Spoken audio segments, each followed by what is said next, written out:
Alright, this is my Alpha Trooper, and just to show a few things, I'm doing a little bit of surface on it right now. I'm just going to show some of the things that I've had to do to make this thing actually work, and some of the more interesting things with it, that I do to reverse plunger guns. For starters, I guess we'll start looking at the actual plunger tube itself. Of course, there's the E-tape mod done on that. The air seal, air restrictor. I can't really see it very much, but you can see it's basically been removed. I removed that with take a screwdriver.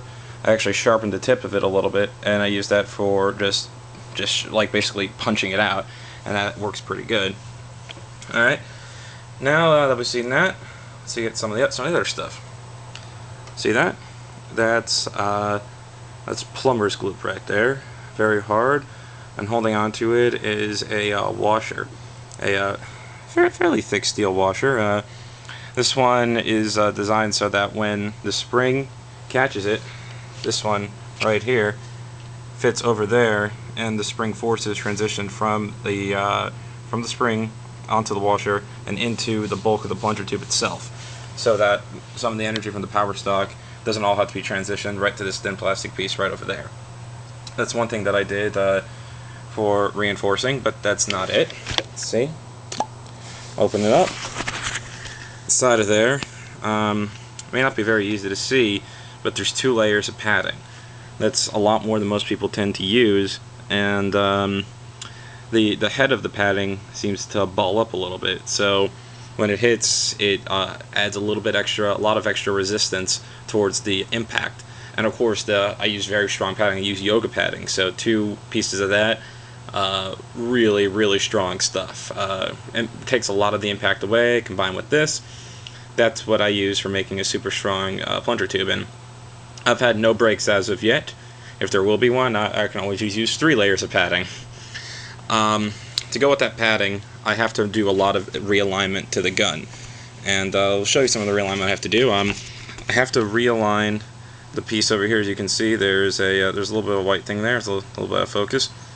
That is there's a hanger. There's not a hanger. It was a paper clip that I cut into place, drilled into the plastic, and then covered in with epoxy, which I then shaped and sanded down to make it fit perfectly.